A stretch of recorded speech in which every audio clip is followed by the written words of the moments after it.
말씀입니다. 사사기 11장 1절 말씀인데 저는 한 절 한 절 교독하시겠습니다. 제가 먼저 읽겠습니다. 길르앗 사람 입다는 큰 용사였으니 기생이 길르앗에게서 낳은 아들이었고 길르앗이 아니고 그의 아들을 낳았더라. 그 다음에 아들이 이삭에게 입다를 쫓아내며 그에게 이르되 너는 다른 여인의 자식이니 그의 아버지의 집에서 기업을 잊지 못하리라 한지라. 이에 입다가 그의 형제들을 피하여 돕당에 거주하며 잡류가 그에게로 모여와서 그와 함께 출입하였더라. 얼마 후에 암몬 자손이 이스라엘을 치려하니라. 암몬 자손이 이스라엘을 치려할 때 길르앗 장로들이 입다를 데려오려고 돕당에 가서 입다에게 이르되 그가 암몬 자손과 싸우려하니 당신은 와서 우리의 장관이 되라 하니. 입다가 길르앗 장로들에게 이르되 너희가 전에 나를 미워하여 내 아버지 집에서 쫓아내지 아니하였느냐? 이제 너희가 환난을 당하였다고 어찌하여 내게 왔느냐 하니라. 그러므로 길르앗 장로들이 입다에게 이르되 이제 우리가 자식을 찾아온 것은 우리와 함께 가서 암몬 자손과 싸우게 하려 함이니 그리하면 당신이 우리 길르앗 모든 주민의 머리가 되리라 하매. 입다가 길르앗 장로들에게 이르되 너희가 나를 데리고 고향으로 돌아가서 암몬 자손과 싸우게 할 때 만일 여호와께서 그들을 내게 넘겨주시면 내가 과연 너희 머리가 되겠느냐 하니 길르앗 장로들이 입다에게 이르되 여호와는 우리 사이의 주님이시니 당신의 말대로 우리가 그렇게 행하리라 하니라. 같이 읽겠습니다. 이에 입다가 길르앗 장로들과 함께 가니 백성이 그를 자기들의 머리와 장관에 삼는지라. 입다가 미스바에서 자기의 말을 다 여호와 앞에 아뢰니라. 아멘. 오늘은 사사기 11장 1절 11절 중심으로 한계를 넘어서라라는 제목으로 말씀을 같이 나누고자 합니다. 설교를 하기 전에 일단 저와 저희 가정은 이제 싱가포르 땅에 계속 살게 되었음을 먼저 성도들 함께 같이 나눕니다. 제가 11월 달에 졸업이었고요. 졸업하면은 바로 한국에 갈 줄 알았습니다. 저도 그렇게 계획을 하고 있었고, 한국에 가고 싶었고, 그렇지만 제가 3개월 동안 작전 기도를 해왔거든요. 졸업 후에 어떻게 될까? 성결교회 분들의 기도가 저희 기도보다 더 셌던 것 같습니다. 하나님께서 아직은 가지 말라는 사인들을 저에게 주셔서 1년이든 2년이든 사실 기약 없는 또 싱가포르 삶을 살고자 합니다. 제가 사실 싱가포르 땅에 저희 가정이 살아가는 것은 오늘 제목처럼 굉장히 많은 제약과 한계들이 있습니다. 그럼에도 불구하고 오늘 말씀을 중심으로 해서 저도 입다처럼 한계를 넘어서서 같이 잘 살아가는 그런 마음으로 이 설교를 같이 나누고자 합니다. 저와 저희 가정들 위해서도 내년의 삶을 위해서도 같이 기도 많이 해주세요. 아멘이시죠? 네. 사실 이제 다음 달에 이사 준비를 하고 있고요. 또 여러 가지 비자 프로세싱 중에 있습니다. 모든 것들이 하나님의 때에 잘 맞춰서 진행되어질 수 있도록 같이 기도 많이 부탁드립니다. 오늘 저희가 사사기 11장에 읽었는데요. 여러분 그 한국 지금 사회 보시면 수저 계급론이 있다고 합니다. 아시죠? 금수저, 은수저, 동수저, 흙수저. 여기 없지만 뭐 플라스틱 수저도 있대요. 여러 가지 계급을 나누어서 현재 자신의 위치를 이렇게 수저에 표현합니다. 사회적 계층 구조를 부모의 부와 가난으로 잣대를 삼고 나는 좋은 부모 만나서 잘 살고 있다. 나는 가난한 부모 만나서 이렇게 힘들게 산다는 못 올라갈 위만 바라보며 한탄하며 사는 사람들이 많습니다. 저는 여기도 없어요. 여러분들이 금수저도 있으시고 다 있으신데 저는 하나님 빽밖에 없는 것 같습니다. 또 한국은 요즘 뭐 헬조선, M4 세대, 청년 실업도 사실 해결책이 없어 보이는 사회적 이슈이기도 합니다. 많은 사람들이 한계를 넘어서는 것을 매우 두려워합니다. 그래서 미리 판단하여 못 넘어갈 산이라고 생각하면 그냥 포기해버립니다. 그러나 하나님 앞에서 우리 믿는 사람들은, 믿는 그리스도인들은 못 넘을 산이 없습니다. 아멘이시죠? 하나님을 의지하는 마음으로 우리는 무엇이든지 할 수가 있습니다. 이 말씀을 사실 근거로 합니다. 같이 한번 읽어볼까요? 빌립보서 4장 13절 말씀입니다. 시작! 내게 능력 주시는 자 안에서 내가 모든 것을 할 수 있느니라. 아멘. 내게 능력 주시는 자 안에서 내가 모든 것을 할 수 있느니라. 저희 딸 시은이가 저에게 굉장히 많이 하는 말이 맨날 이거예요. 아빠, 나는 뭐든지 할 수 있어. 뭐든지 잘해. 네, 저에게 당당하게 막 얘기하는데요. 그 아이는 이 앞구절을 잘 몰라요. 하지만 뒷구절은 잘 알아요. 여러분들, 우리가 하나님 때문에 잘 할 수 있다는 것을 꼭 기억해 주시길 바랍니다. 유치원에 다니는 짱구가 머리를 깎으러 이발소에 갔습니다. 아저씨, 이발하는데 얼마예요? 5,000원. 짱구는 근데 2,000원밖에 갖고 있지 않았습니다. 아, 돈이 모자라서 안 되겠구나 라고 포기해 버릴 수 있었지만 짱구는 포기하지 않고 아저씨에게 이야기합니다. 아저씨, 그러면 면도는 얼마예요? 2,000원. 그런데 어린 놈이 면도할 데가 어디 있니? 짱구는 씩 웃으면서 아저씨, 제 머리 면도해 주세요. 이처럼 포기하지 않으면 지혜가 생깁니다. 길이 열립니다. 미리 포기하기 때문에 약간의 가능성마저 우리는 차단되는 것입니다. 우리는 우리에게 능력 주시는 하나님 때문에 하나님 안에서 이 모든 한계를 넘어설 수가 있습니다. 사람들은 좀처럼 한계의 너머를 바라보려고 하지 않습니다. 머리가 나빠서 안 된다, 학벌이 시원치 않아서 안 된다, 나이가 많아서 어렵다, 별 볼 일 없는 집이라 틀렸다, 출신 지역 때문에 불가능하다 등등 이 말도 안 되는 금수저부터 플라스틱 수저까지 모든 이유를 대며 스스로 이렇게 한계를 쭉 하고 그어놓습니다. 이것은 정해진 운명이야, 나는 태어날 때부터 안 될 놈이야 하면서 운명론에 사로잡힌 사람들이 굉장히 사실 많습니다. 그리고 그 안에서 빠져나올 생각은 하지 않고 좌절만 하고 그냥 포기한 채 살아가고 있습니다. 얼마 전 기사를 봤는데요. 여러분 아마 보셨을 것입니다. 외고 전교 1등하는 여학생이 학교를 자퇴하고 6개월 만에 공무원 9급 시험에 합격했다는 이야기를 기사를 본 적이 있습니다. 여학생은 청렴한 공무원이 되는 게 꿈이라고 했습니다. 정말 좋은 꿈이죠. 정말 좋은 청렴한 공무원이 되기를 기도합니다. 하지만 그런데 그 좋은 머리로 더 많은 일을 할 수 있는데 라는 약간의 아쉬움이 들었습니다. 여러분, 우리가 분명히 알아야 할 것은 사단이 우리의 마음에 이런 한계들을 심어준다는 것입니다. 리미테이션은 막 심어놓고요, 바운더리들은 막 우리에게 심어줍니다. 하지만 한계를 정하는 것은 우리가 하는 것이 아니라 사단의 장난입니다. 위대하신 하나님의 자녀로서 이 땅에서 승리하며 살아가지 못하게 만듭니다. 여러분, 하나님의 사전에는 한계라는 단어는 없습니다. 아멘이시죠? 네. 그림 보여주시면 하나님은 이러한 하나님이십니다. 모든 것을 다 하실 수 있는 전능하신 하나님이시고요, 우리를 만드신 창조주 하나님이십니다. 하나님은 또한 모든 것을 다 아시고 다 하실 수 있는 올마이티 가십니다. 이런 하나님에 대한 개념이 우리 안에 제대로만 갇혀 있다면 우리는 세상을 살아가고 세상을 바라보는 눈들이 분명히 달라질 것입니다. 성경에는 한계를 극복한 수많은 인물들이 등장합니다. 고향을 떠나 외국의 노예로 종으로 끌려갔던 요셉과 다니엘은 국무총리까지 되었습니다. 키가 작은 것이 결점이었던 삭개오는 예수님의 제자가 되었습니다. 간질 등으로 육체가 건강하지 못했던 우리 바울은 위대하게 쓰임받는 사도가 되었습니다.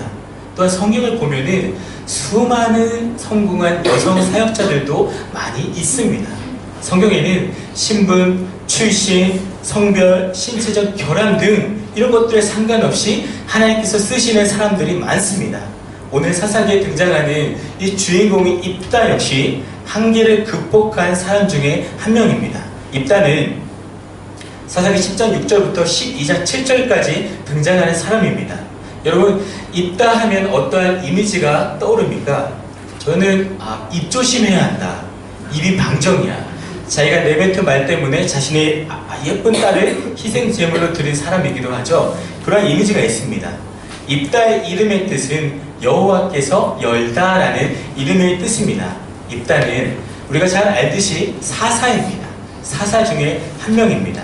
사사기에는 총 12명의 사사가 나옵니다. 온니엘, 에훗부터 삼정까지 총 12명의 사사가 나오는데 그 중에 6명의 사사는 대사사이고 나머지 6명의 사사는 소사사입니다.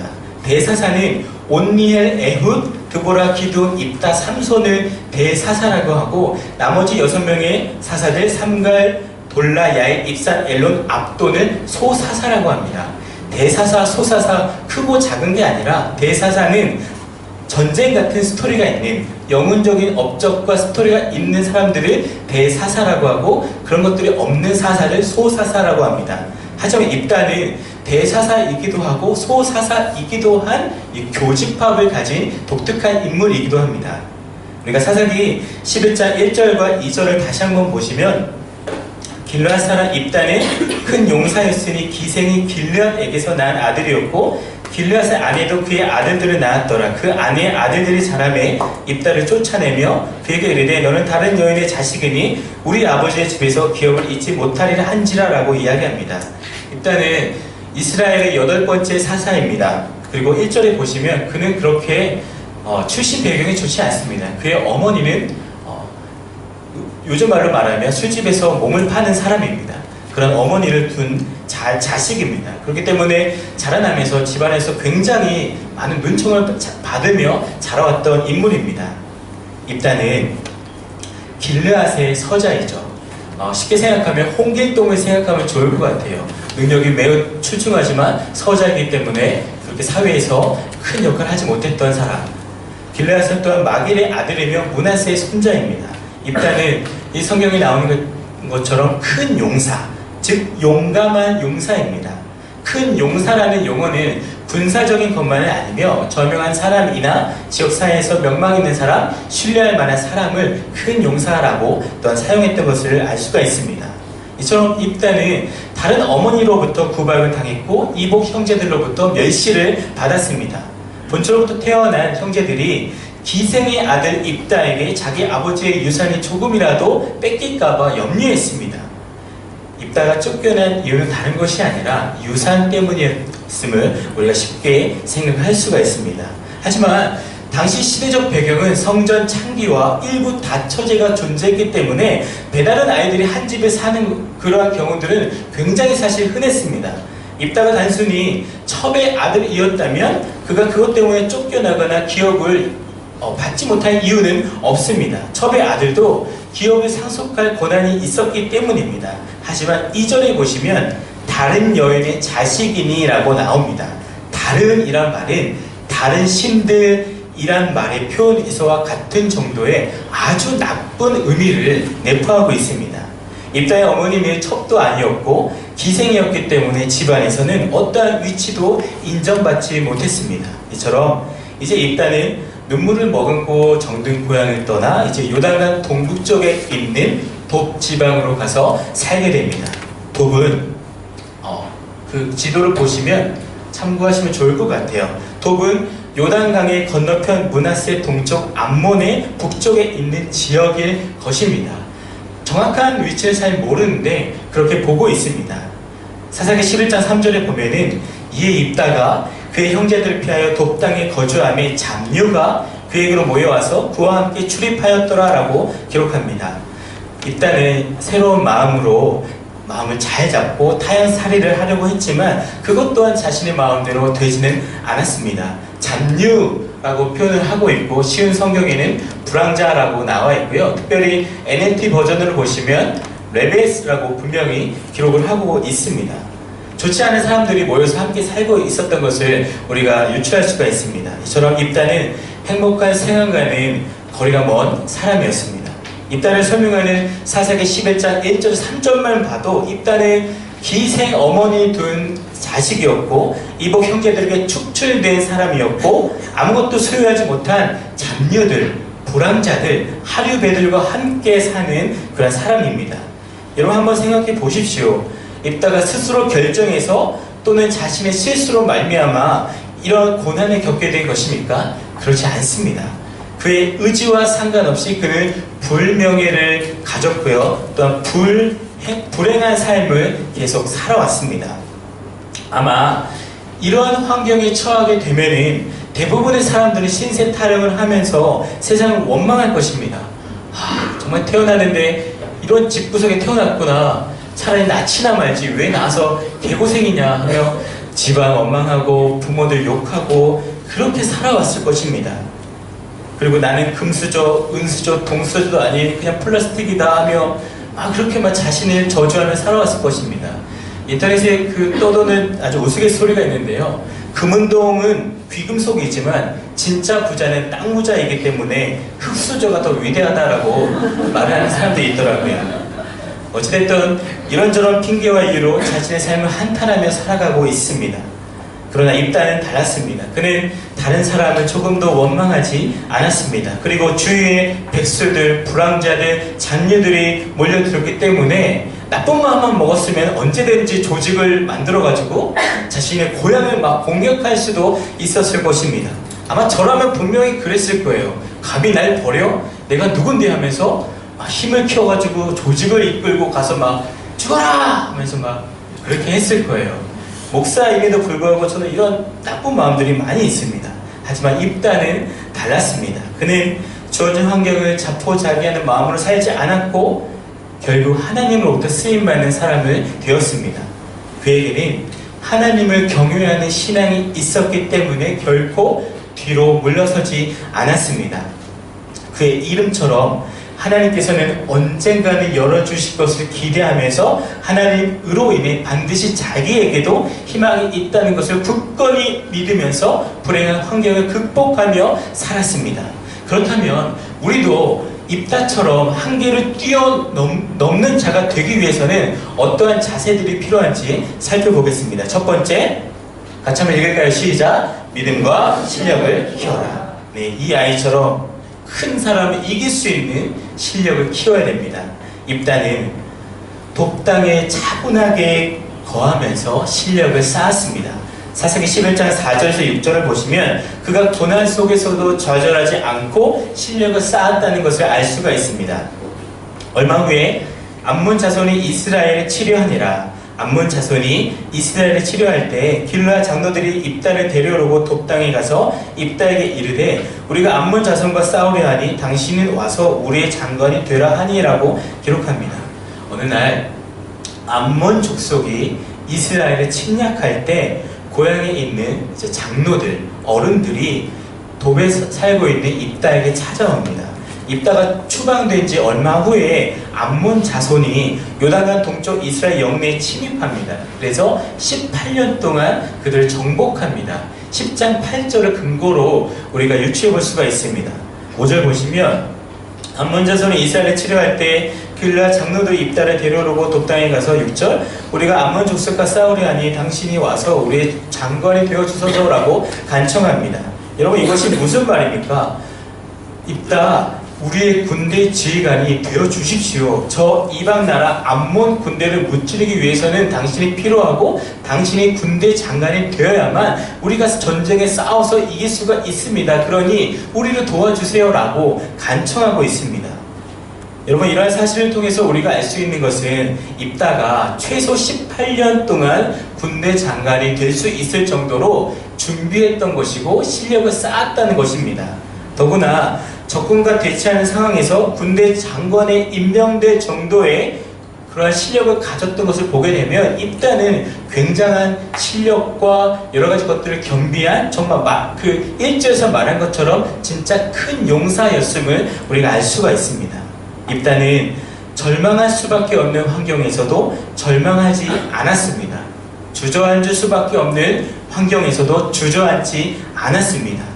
좌절할 수밖에 없는 환경에서도 결코 좌절하지 않았습니다. 그리고 오히려 믿음을 가지고 꾸준히 실력을 키웠습니다. 어느 가난한 농촌 마을에 한 청년이 살고 있었습니다. 그는 고등학교 진학에 실패를 해서 시골에서 농사일을 배우게 되었습니다. 그는 사방이 꽉 막힌 것 같이 미래가 보이지 않았습니다. 고등학교 진학도 실패한 주제에 미래를 꿈꾼다는 것은 그에게 어리석은 예처럼 보였습니다. 그렇게 절망에 빠져있던 그가 어느 날 교회에 다니기 시작합니다. 교회에 다니기 시작을 해서 신앙생활을 하면서 점차 그에게도 꿈과 희망이 생겼습니다. 믿음과 꿈은 그를 살만나게 해주었습니다. 그는 비록 농촌에서 농사를 짓고 있었지만 틈틈이 실력을 쌓았습니다. 그리하여서 열심히 공부해서 고등학교, 대학, 나중에는 하와이로 유학을 가서 박사 학위를 받았습니다. 그 후 이 청년은 아프리카로 갑니다.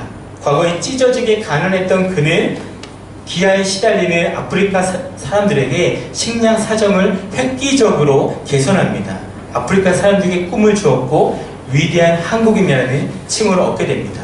그는 바로 옥수수 박사 김순건 박사님이십니다. 현재 그는 북한의 어려운 식량 사정을 위해서 힘쓰고 계시고요. 최근에는 몽골 척박한 땅에서 잘 자랄 수 있는 옥수수를 또한 개발했다고 알고 있습니다. 여러분, 혹시 가정에 말 못할 어려움들이 계속 되십니까? 주어진 환경이 너무나 힘드십니까?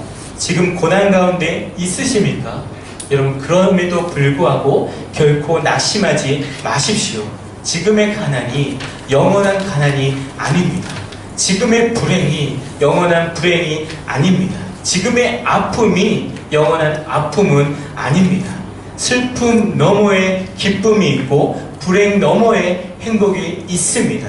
누구도 그러니까 원망하지 마십시오. 환경을 바라보며 불평하지 마시기를 바랍니다. 아멘. 이스라엘 가운데 가장 뛰어난 세 명의 지도자인 요셉과 모세, 다윗도 위대한 직책으로 하나님께 부르심을 받기 전에는 그들 모두도 다 사람들에게 질책과 많은 욕들을 먹었던 자들인 것을 여러분 기억해 주십시오. 지금은 힘들고 열악한 환경에 처해 있다 할지라도 그 속에서 믿음을 키우고 실력을 키우시기를 부탁드립니다. 실력만 있으면 여러분 환경은 극복될 수가 있습니다. 모든 인생의 미래는 그 누구도 아닌 자기에게 달려 있습니다.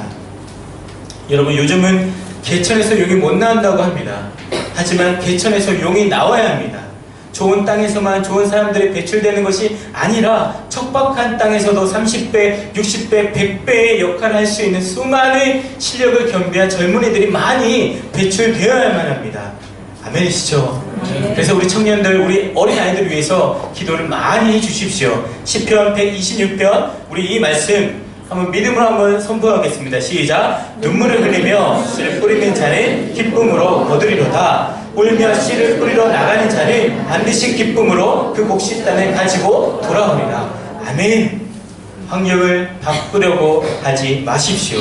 환경을 바꾼다고 할지라도 실력이 없으면 아무 소용이 없습니다. 환경을 원망하지 말고 오히려 실력을 키우시기를 부탁드립니다. 그러면 우리도 입다처럼 한계를 넘어서는 자가 되기 위해서는 어떠한 자세가 필요하냐? 첫 번째, 믿음과 실력을 키우고, 두 번째, 같이 읽겠습니다. 시작! 미움보다는 용서와 사랑을 가져라. 미움보다는 용서와 사랑을 여러분 가지십시오. 사사입다는 어려운 환경을 원망하거나 저주하거나 거부하지 않았습니다. 그는 자신에게 주어진 환경을 극복하고 그 가운데서 오히려 실력을 키웠습니다. 어떠한 여건에 있든지 상관없이 하나님만을 붙들고 믿음을 꾸준히 여러분들 키워가시기를 바랍니다. 입다는 다른 사람들을 미워하는 것을 선택하지 않았고 오히려 용서하는 마음, 사랑하는 마음을 그는 가졌습니다. 고향을 떠나 그가 객지 생활을 하며 실력을 쌓아 큰 용사가 되었을 때 고향 장로들이 찾아와서 입다, 우리가 어려움에 처해 있으니 우리를 위하여서 군대 장관이 되어주세요라고 간청합니다. 여러분, 하지만 한번 생각해 보십시오. 과거 고향에 있었을 때 입다는 사람들에게 어떠한 대접을 받았습니까? 그는 정말로 고향 사람들로부터 많은 그러한 후박을 받았습니다. 11장 7절 보시면 입다가 길르앗 장로들에게 이르되 너희가 전에 나를 미워하여 내 아버지 집에서 쫓아내지 아니하였느냐? 이제 너희가 환난을 당하였다고 어찌하여 내게 왔느냐 하니라라고 말합니다. 정말 간사하죠. 자기에게 유익할 때만 찾아오고 도와달라고 하고 필요 없을 때에는 매몰차게 버렸던 사람들입니다. 우리도 예수를 믿으면서도 이런 실수를 범할 때가 굉장히 사실 많이 있습니다. 다른 사람을 대할 때 내면을 보지 않는 것이 아니라 외적인 면을 기준으로 삼고 막 비난하고 막 그렇습니다. 여러분, 저도 그러한 실수를 굉장히 많이 범하는데요. 우리가 정말 진짜 기도합시다. 우리가 남을 바라볼 때 정말로 막 미워하지 마시고 막 뭐라고 하지 마시고 용서해 주시고 사랑하는 마음을 품어주시기를 주님의 이름으로 부탁드립니다. 아멘. 고향 장로들이 도와달라고 찾아왔을 때 입다의 마음이 어땠을까요? 정말 진짜 너무한다. 추방할 때는 언제고 어려우니까 자기들이 힘드니까 도와달라고 하는 게 정말 말이 되냐? 진짜 더럽다. 에이, 오히려 난 내 군대를 가지고 너희들을 오히려 공격할 거야. 저는 분명히 그랬을 것입니다. 하지만 입다는 사사로운 감정을 멀리하고 그들을 용서와 사랑으로 대합니다. 11절에 보면은 이에 입다가 길랄 장로들과 함께 가니 백성이 그를 자기들의 머리와 장관을 삼은지라라고 이야기합니다. 비록 자기를 미워하고 푸 대접했던 사람들이었지만 입다는 그럼에도 불구하고 그들을 위해서 전쟁터에 나가 암몬 군대를 대항하여 싸우기로 합니다.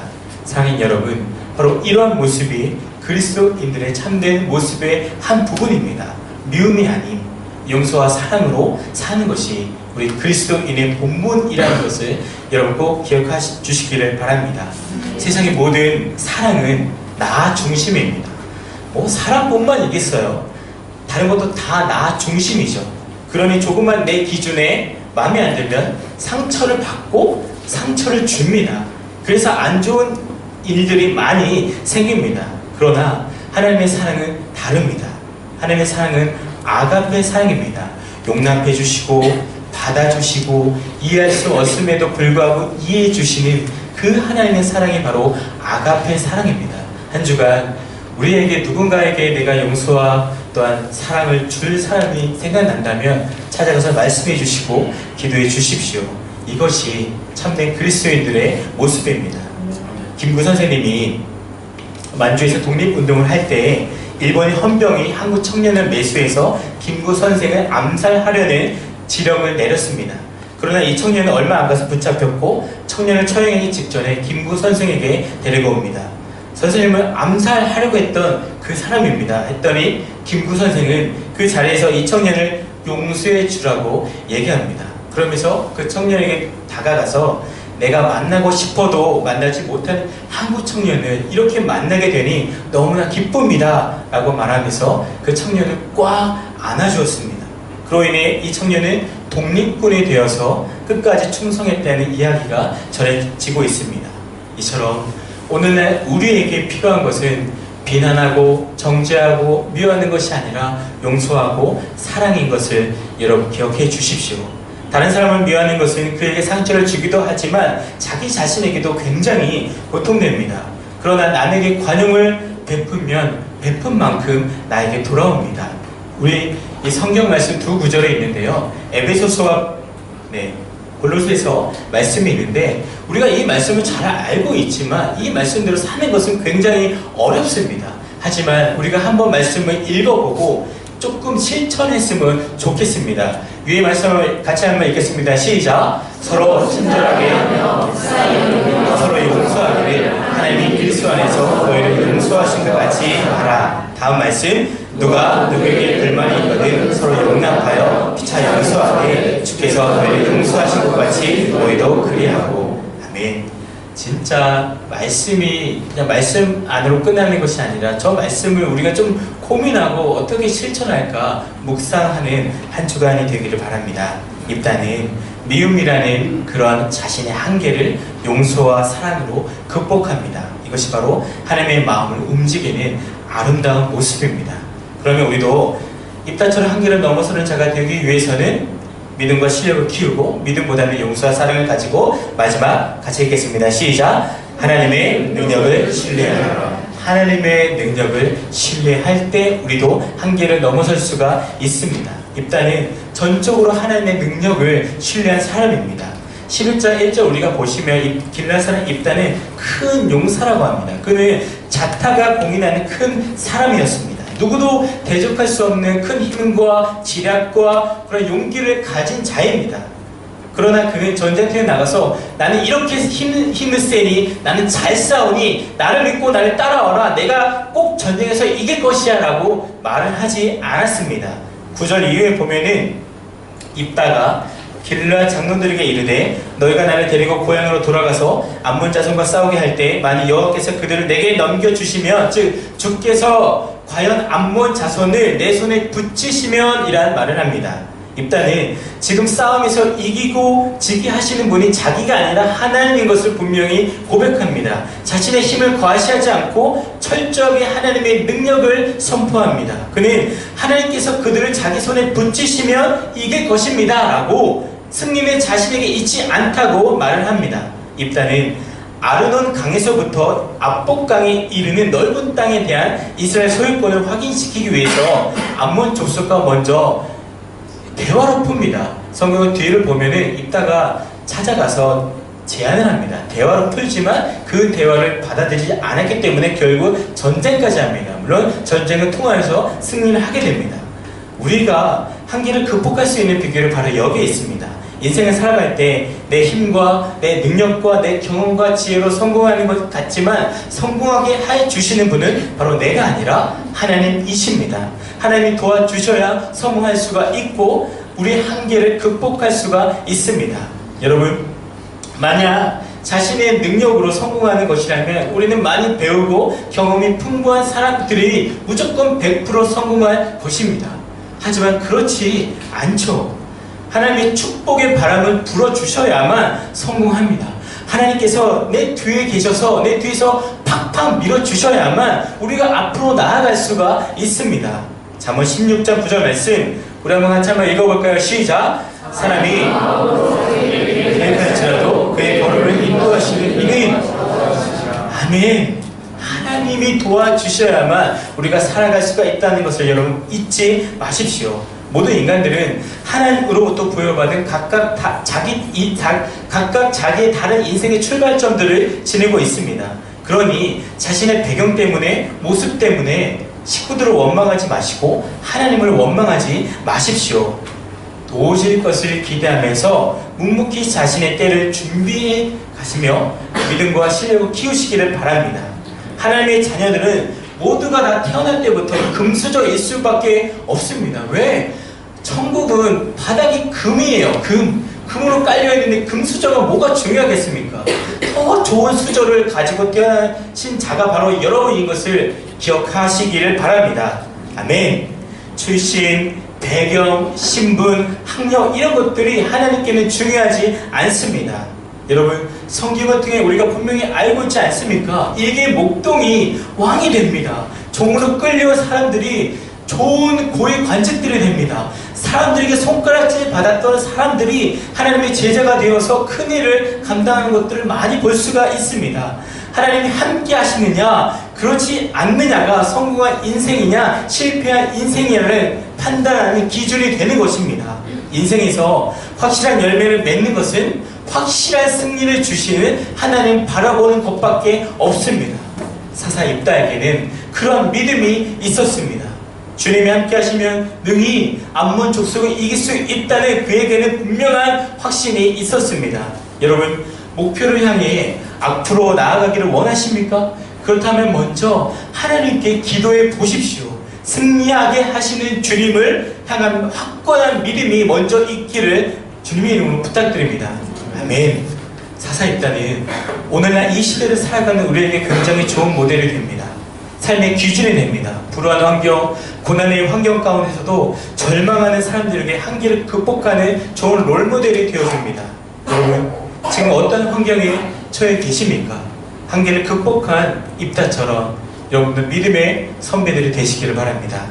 입다는 술집 기생의 아들로서 참으로 불행한 환경의 사람이었습니다. 하지만 그는 그런 자신의 한계를 극복한 사람입니다.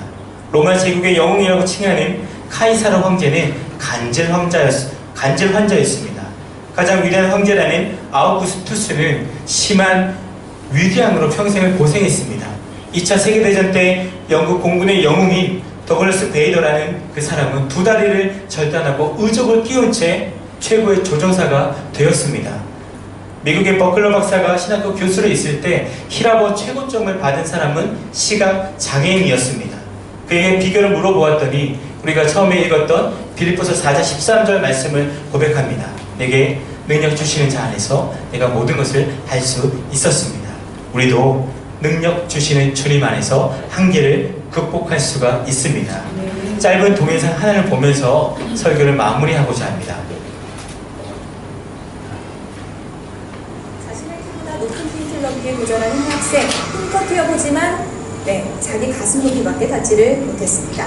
두 번째 도전에선 허리 높이까지 뛰었다가 결국 또 실패하고 마는데요. 세 번째 시도 역시 핀틀 위에 걸터앉고 말았습니다. 속상한 마음에 급기야 눈물까지 흘리는데요. 그 사이 아이를 향한 관중 속의 응원 소리는 점점 커집니다. 포기하지 않고 네 번째 도전하는 아이, 안타깝게도 또 실패했습니다. 그때 지켜보던 같은 반 친구들이 실패를 거듭하던 친구를 둘러쌌습니다. 서로 어깨를 두른 채 한 목소리로 힘차게 친구를 응원합니다. 친구들의 응원 덕분일까요? 있는 힘을 다해 뛰어오른 아이, 5번째 도전만에 이렇게 핀틀 넘기에 성공했습니다. 지켜보던 사람들 사이에서 큰 박수가 터져 나왔는데요. 누군가의 격려와 응원, 얼마나 큰 힘이 되는지 보여주는 훈훈한 영상인 것 같습니다. 대단하죠. 한 아이도 사람들의 격려와 응원과 칭찬을 받으며 못 뛰어넘었던 핀틀을 아주 쉽게 뛰어넘을 수 있게 된 것을 보게 됩니다. 여러분, 우리도 할 수가 있습니다. 저는 이 핀틀을 결코 칭찬을 먹어도 못 뛰어넘어요. 하지만 여러분들 뛰어넘을 수가 있습니다. 왜? 내가 뛰어나서가 아니라 내 안에 계신 하나님이 뛰어나시기 때문입니다. 여러분, 진짜 예수님으로 인해 우리도 이 딸처럼 한계를 극복하는 그런 멋진 주인공들이 되시기를 주님의 이름으로 부탁드립니다.